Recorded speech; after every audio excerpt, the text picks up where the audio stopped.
Okay, folks, this is kind of important concerning this sorghum. So I thought I'd do a little follow-up on what I just did. And we need to talk about this sorghum a little bit more. I was able to grab the brunt of the bale and throw it over the fence. As you can see, there's about those look like all bred heifers. There's 7 or 8 bred heifers there. Looks like one cow is eating off it, and they're eating off of it real good. They're loving what these young girls won't touch, and we're trying to bust out of the fence here, and did bust out of the fence here for today.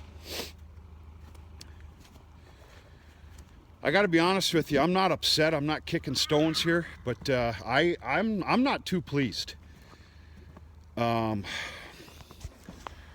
The one thing that is going on here, though, is this heifer lot is spoiled. They're mattered and all hell. They've been on that beautiful alfalfa. I mean, just look at them now. I barely got out of the way in time. They're loving life again, and they won. But you know, I'm here to take care of my animals, and this is my pride and joy right here, right now.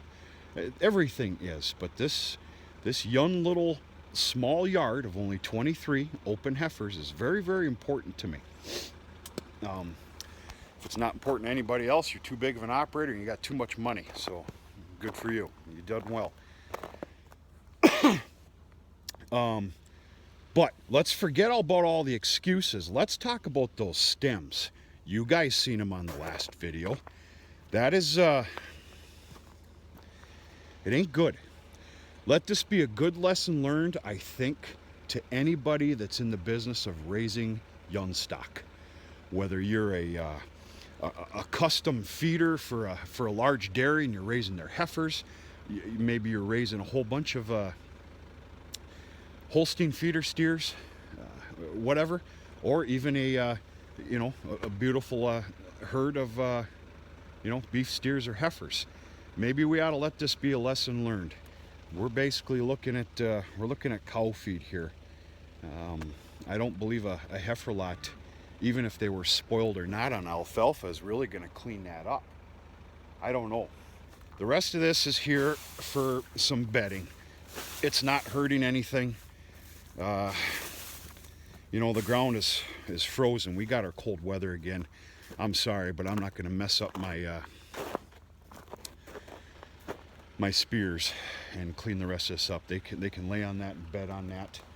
In fact, I see tomorrow it's time for a little bit more straw. It's not too bad. Just wanted to do a follow-up video. That's pretty important right there.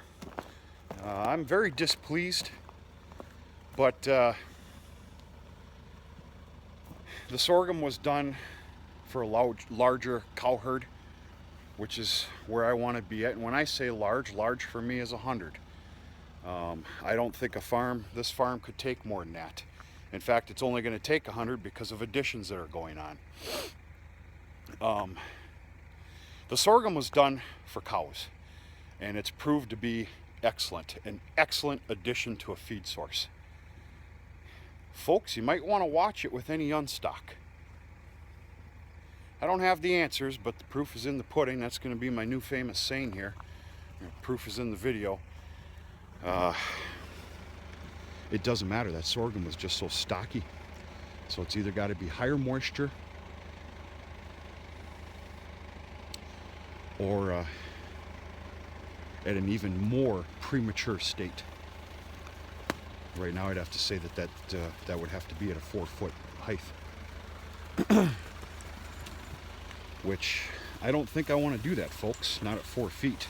Oh, is this beautiful stuff. Good Lord. This is that second crop alfalfa silage baleage, silage, whatever you want to call it. Oh, beautiful stuff. Smells good. A bunch of lousy pigs.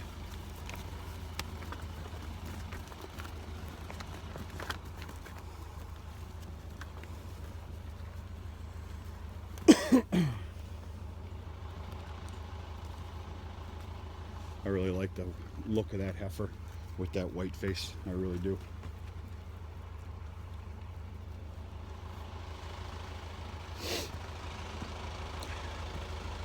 I loaded up another bale of sorghum.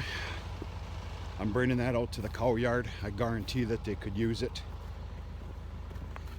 And I got to get my butt in gear here. I am running late, but whatever.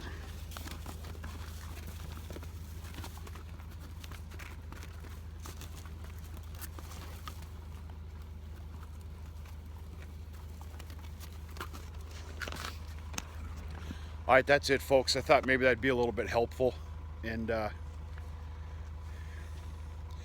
got some questions about some sorghum. We'll leave that for a later date, though. Questions for some people that might have thrown it in the silo. But I got to get going. Talk to you sooner or later.